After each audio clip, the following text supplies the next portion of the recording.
Blue Azaleas, written by Alita Silva, and read by Paul Navarro. The island kitchen had a marble countertop even though the interior designer recommended granite. It had cost Eric a fortune, but Martha insisted on having nothing but marble grazing underneath the palms of her hands when she needed dough for the family bread. If she was going to spend 2 hours making a piece of bread, she deserved something magnificent with which to put the dough on. Eric, of course, didn't care to argue. He even let her write his checks, since he knew she had grown accustomed to signing his own signatures. She had virtually the same handwriting, even though it wasn't always so. Eric was the usual nondescript chicken scratch across the line that made it difficult to really know who the signer was. Martha's contained plump letters that rounded at the corners like the bubbles that attacked her scented soaps, and she always dotted the i's with what appeared to be a heart. Yet slowly, as the years progressed and necessities weakened customs, Martha learned to completely drop the bubbly letters and attained a sharp finality to her penmanship. She wrote quickly and thoughtlessly. She knew what she meant, and that was enough. It wasn't until she had to sign for a delivery package for Eric when it dawned on her that she had become her husband's wife, even in the scrabble of her hands and the lack of intention in the hold of the pen. Martha spent most of her days in the garden tending to her bougainvillea and her blue azaleas. While Eric was off to work early in the morning, Martha would prepare her shears, steel clippers, well worn gloves, and a sky blue bonnet to begin the battle anew. Her garden was known as the best garden in the neighborhood, although she didn't grow much more than bougainvillea and azaleas. She understood them well and had become crafty in the art of such flowers. They were plants which did well in warm temperatures and were drought tolerant. Their root system was delicate, and it gave Martha a sense of purpose to know that they needed her tending, or else the foliage would fall prey to a comatose state. When she first began growing them, they would die of diseases she did not know of. Her first year at the house saw the bougainvilleas fall prey to leafy gall, though she wasn't sure it was an issue to begin with. Leaves bunched up on the foot of the stem until it looked like the plant had its own mane. Her second year at the house was worse, as her azaleas were infected by Phytophthora root rot. All her bushes turned a pale green, then yellow, and then finally began to dry up and die and be swept by the suburban wind. Needless to say, she spent that entire summer pinching her azaleas until a neighbor kindly suggested that she uproot her entire garden and start anew. The thing is, he said gently, the infection's going to spread until all the leaves are dead and gone, and on my deck. Martha did as suggested and began digging her entire set of bushes from her garden. By the end of the summer, the front yard was as barren as a mule. It pained her to see only the empty holes left behind in the soil by the digging of her hands. The land felt motherless and unprotected. It took away from the luster of the 2-story Victorian family home and even drew contempt from the neighbors. At one of the last cookouts of the summer, Martha and her husband were reminded that their house was the only one with a desert for a front yard. I have a splendid gardener who's been taking care of our hydrangeas for 6 years. The same well meaning neighbor chipped in. I can put you in contact with him. But of course, he works with us 4 days a week, so you can't really have him. I mean it as a temporary fix. Eric shrugged and continued eating. That's Martha's thing, he said. And that was that. Yet, as Martha tried to fall asleep that night in the comfort of her husband's arms, something prodded her, and she felt pinched, as one might feel if one was an azalea shoot. What did her neighbor mean by it all? Was it his underhanded way of letting her know she was an inept homemaker, a gardener of amateurish proportions, an unfit human? Thank you for the offer, she gave him a half smile, but I prefer to do the work on my own. After months of careful dedication and learning of everything azaleas, Martha began her garden once again. She took time constructing a raised ground for the draining system. She found out that her flowers only died because their roots were wet and soaking in soil that had turned to mud. She had also not invested in a rich fertilizer that could keep the leaves green and strong, and had instead allowed her plants to die slowly of malnutrition. This time, she not only got the best fertilizer money could buy, but she also sifted through the compost of her family's meal, gathering items to fortify the ground. Soon, cracked eggshells began peering through the azalea roots, besides peeled rinds of lime. When her azaleas bloomed that summer, even Eric was surprised. He told her he had never seen anything quite so beautiful as her blue azaleas, though it took the affirmation of her neighbors for her really to believe she had done well. I'm surprised you only chose to plant blue azaleas, Martha. Martha and Eric had invited their next door neighbors for dinner and had seemingly stumbled upon the topic of gardens and flowers. I have a few bushes of bougainvillea near the walkway, but they're harder to see now with all the azaleas around, she replied. Bougainvillea and azaleas, huh? He prodded. Why only those two? You know, in some cultures, bougainvillea is a sign of death. Really? She smiled. Not in my garden. So why only those two? You've turned the garden around from being such a desert to what it is now. I would have sworn that out of all people, you would have been interested in diversifying your garden.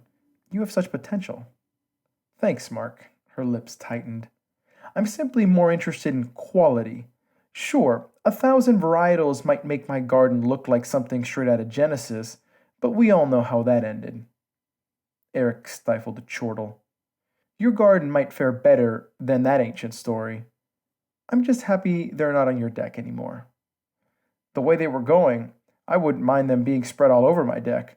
I might trouble you for a sprig or two, see if they catch with my hydrangeas. Don't bother. Martha began cleaning up the table, although neither her husband nor her neighbors were finished with their lampshakes. You mean you won't let me borrow one tiny sprig of azalea? I didn't know they meant that much to you, honestly. I have no problem letting you do that, Mark, except your hydrangeas are the pinkest I've ever seen. So? Hydrangeas are only that pink when the acidity of the soil is higher than 6. Mark stared at Martha, refusing to blink. She basked silently in his ignorance. Azaleas do best in soils where the pH is between 4 and 6. Got it? Mark nodded. His smile no longer seemed genuine, as he knew that he had lost whatever battle it was he had ensued.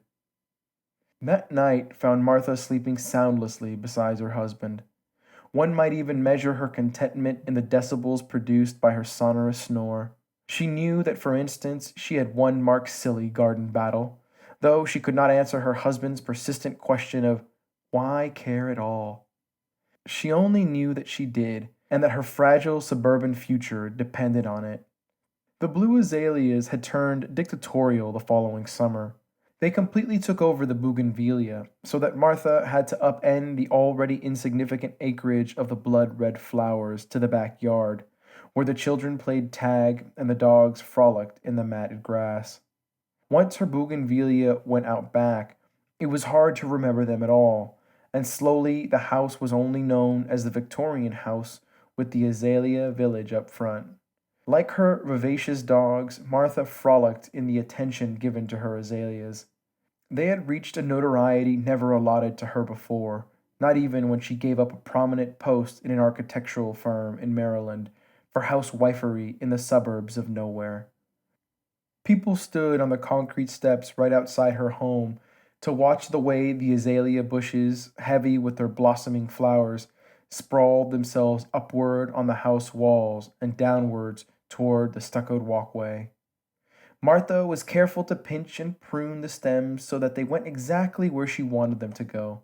There was an art to it all, and she knew that her housewifery wasn't simply the daily monotonous caring of others, but also the artistry that came along with creating and keeping prolificacy. It thus came as a shock when Martha saw blue azaleas blossoming indiscriminately opposite Mark's hydrangeas. She had gone for a brisk walk when she came upon them, seemingly mocking her for her inability to keep them only to herself. They seemed to jeer at her as they waved to and fro in the light wind that had picked up. As she lifted her feet off the ground and steadied herself, Mark sauntered into his garden as if waiting for her. "Hi, Martha," he smiled. "I see you're admiring my azaleas. I took what you said into consideration, but it wasn't as difficult as you made it out to be. I just made a different bed for the azaleas opposite the hydrangeas. I can't lie, it throws off the symmetry of the yard, but that comes later. What do you think?" Martha glared at him. She knew that suburban custom required her to open her mouth and let sounds vibrate through her throat, revealing a kind of word or simple high pitched phrase conceding her approval. Yet she continued glaring at him as a carnal desire shook her body from her cold toes to her prickly scalp, prompting and begging her to kill Mark. She trailed him with her eyes as a mountain lion might stalk a pregnant doe, content in its knowledge of her utter defeat and his inevitable success. Slowly, the wetness inside her tight fist gave way to the wind as she slowly opened her hands and extended her fingers. She needn't rile herself up yet, she knew. Her azaleas took 3 years to really prosper into the full blown garden she was so proud of, so she believed in the undying value of patience. "They're beautiful, Mark," she smiled back, "and they look so lovely with your pink hydrangeas." That night, Martha refused the quiet nudging that sleep brought. She slipped through Eric's heavy arms and made her way into the garage, where she started a small fire inside an unused birdcage. The fire was small enough to create a steady steam of black smoke that initially took over Martha's face. Soon she was standing further down her backyard next to the oak tree she knew was teeming with honeybees. The black burning smoke infiltrated a hole in the oak, driving most of the bees scurrying into the blinding darkness of the night. Some surrounded Martha's face, although she seemed oblivious to their sting, and was instead more driven by the prospects of their labor. Martha lifted a small blade into the hole, effectively cutting a piece of honeycomb.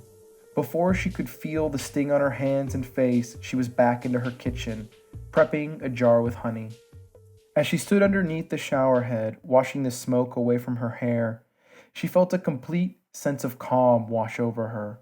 She felt time closing in on itself and knew that her patience was paying off. Martha rapped lightly on Mark's door the following morning, lightheaded with the joy she had only felt when her azaleas blossomed for the very first time. The presence of Mark's own azaleas did not bother her in the least, and she knew they never would again. "Martha!" Mark's shock was complete. "Good morning, Mark," Martha smiled. "I figured you'd be up by now." "Barely, but yes," he frowned. "To what do I owe this pleasure of your visit?" "Oh, I found a beehive in my yard a few weeks ago, and only now got a chance to get some of the honey. I thought you might appreciate nature's finest."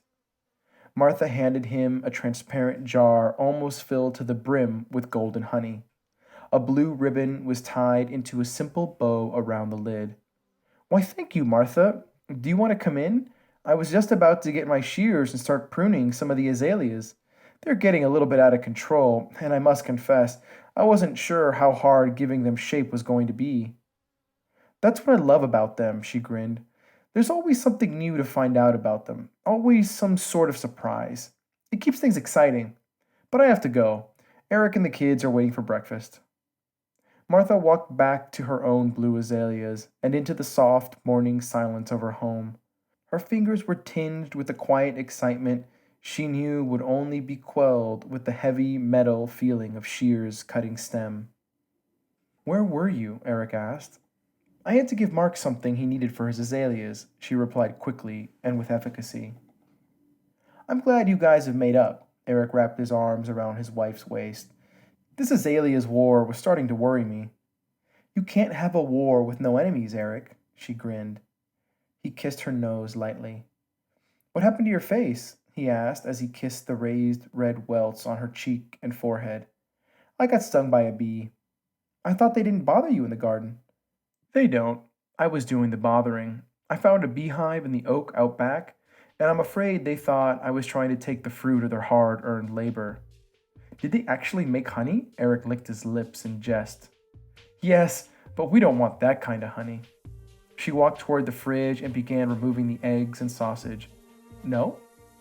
They're made from our blue azaleas.